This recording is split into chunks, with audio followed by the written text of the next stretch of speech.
একজন প্রশ্ন করেছেন কোন ধরনের পোশাক পরে নামাজ পড়লে নামাজ হবে না। যেই পোশাক পরলে শরীর দেখা যায় ওই পোশাক পরলে মহিলাদের নামাজ হবে না। শাড়ি পরে যদি নামাজ পড়েন আর হাতের এই যে আপনার গোসা অথবা পেট পিঠ বুক বা কাঁধ এগুলো দেখা যায়, চুল দেখা যায়, তাহলে কি হবে না? নামাজ হবে না। আপনি শাড়ি পরেন আর যাই পরেন, উপর দিয়ে আরেকটা ওড়না পরেন বা যাই পরেন, মাথা থেকে পা পর্যন্ত শুধু মুখমণ্ডল, দুই হাতের কবজি ছাড়া আর পায়ের পাতা ছাড়া নিচের অংশ ছাড়া সব কি করবেন? ঢাকতে হবে। এমনকি চুলও হালকা একটু দেখা গেছে এক সেকেন্ডের জন্য ভিন্ন কথা, হয়তো সরে গেছে, সাথে সরা দিলেন, কিন্তু পুরো নামাজ জুড়ে আপনার এই হাতের এই যে অংশগুলো এগুলো যদি খোলা থাকে নামাজ হবে না। আমাদের অনেক মা বোনরা আছে বিশেষ করে গ্রামে এখনো ওই শুধু শাড়ি পরে এমন ভাবে নামাজ পড়া যে তার শরীরের বিভিন্ন অংশ দেখা যায়। মহিলার নামাজের জন্য সতর হলো পুরো শরীর তাকে ঢাকতে হবে। কথা বুঝাতে পারছি? পুরুষরা মহিলাদেরকে শিখাই দিবেন। এবং আজকাল নামাজের ওড়না পাওয়া যায়, এক ওড়নায় শুধু মুখটা খোলা থাকবে, একদম পুরোটা ঢেকে যাবে, নামাজ শেষ আবার ওড়নাটা করে রেখে দেন, খুব ইজি হয়ে গেছে আলহামদুলিল্লাহ। নামাজের তাশাহুদ পড়ার আগে কোথাও কোনো ভুল হলে তাশাহুদ পড়ার পরে সালাম ফেরানোর আগে ভুলের কথা মনে হলে কি করা উচিত? আপনি সালাম ফেরানোর আগে হঠাৎ করে মনে হলে আরে ভুল তো একটা করে ফেলছি, কি করবেন তখন দেখবেন ভুলটা কোন ক্যাটাগরির ভুল। যদি সুন্নাত ভুল হয় ছুটে, তাহলে কোনো অসুবিধা নেই, নামাজ হয়ে গেছে। যদি ওয়াজিব ছুটে ভুল হয়, তাহলে সেজদা সাহু দিতে হবে। আর যদি ফরজ ছেড়ে ধুয়ে আসছেন মনে হয়, তাহলে ওইটা আবার পড়তে হবে।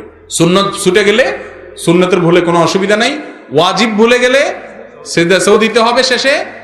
আর যদি ফরজ ছুটে যায় তাহলে ওইটা আবার পড়তে হবে, ওইটা হয়নি।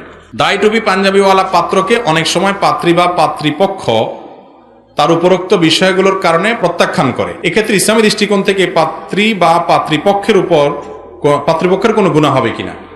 দেখেন, ছেলের মুখে দাঁড়িয়ে আছে, এই জন্য যদি কোনো মেয়ে পছন্দ না করে, তাহলে সে মেয়ে কি মেয়ে নাকি হিজড়া, এই প্রশ্নটা রাখাই যায়।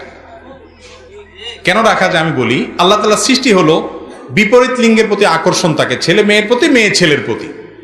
দাড়ি এটা পুরুষের ভূষণ, আল্লাহ তাআলা পুরুষকে দিয়েছেন, নারীকে দেন নাই। নারীর মুখে দাড়ি হয়, পুরুষের মুখে দাড়ি হয়, এটা পুরুষের মার্কা। পুরুষের মার্কা থাকলে এটা দেখে তো নারী আকৃষ্ট হবে। এখন মার্কা দেখে যদি নারী পালায়, তাহলে এটাকে নারী না হিজড়া, এটা নিয়ে প্রশ্ন তোলা যায়। যাই হোক, আল্লাহ মাফ করুক, একটু আক্রমণ করে বলছি, আল্লাহ মাফ করুক। মূলত আমাদের যে সমস্ত বোনেরা বা যে সমস্ত অভিভাবকরা দাড়ির কারণে কোনো ছেলেকে প্রত্যাখ্যান করেন, নবীজির সুন্নাতের কারণে, ওয়াজিবের কারণে, শরীয়তের কারণে, ইসলামের কারণে যদি কাউকে অপছন্দ করেন, তাহলে এটা ইমান বিরোধী একটি চেতনা। এটার কারণে ইমান চলেও যেতে পারে কোনো কোনো ক্ষেত্রে। এত ডেঞ্জারাস একটা বিষয়। কথা কি বুঝাতে পারছি? মনে রাখবেন, ছেলে ভালো মানুষ কিনা, মেয়ে ভালো মানুষ কিনা, এটাই হলো মূল সম্পদ। টাকা পয়সা, রূপ, লাবণ্য এগুলা কোনোটাই মানুষের মূল জিনিস না। এই জিনিসটা মানুষ একটা সময় বুঝে, তখন আফসোস করে আর কাজ হয় না। এই জন্য দেখবেন ছেলেটা মানুষ কিনা, ভালো মানুষ কিনা, মেয়েটা ভালো মানুষ কিনা। সম্পদ এগুলা কুলি কামায়, চামারে কামায়, বিভিন্ন মানুষ কামায়, তারও একসময় সম্পদ হয়ে যাবে হয়তো, কিন্তু মনুষ্যত্ব এটা কখনো অমানুষের সাধারণত আসে না। এই জন্য মনুষ্যত্ব দেখবে।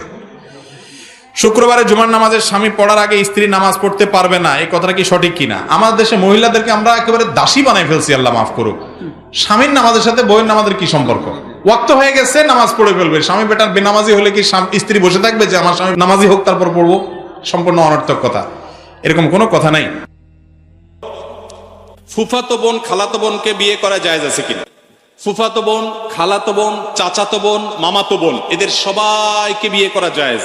আর যাদেরকে বিয়ে করা জায়েজ, এরকম বোন যারা আছে, বিয়ে করা জায়েজের আওতায় পড়ে, এদের সাথে পর্দা করা ফরজ, অর্থাৎ তাদের সাথে আপনি পর্দা ছাড়া কথা বলবেন না।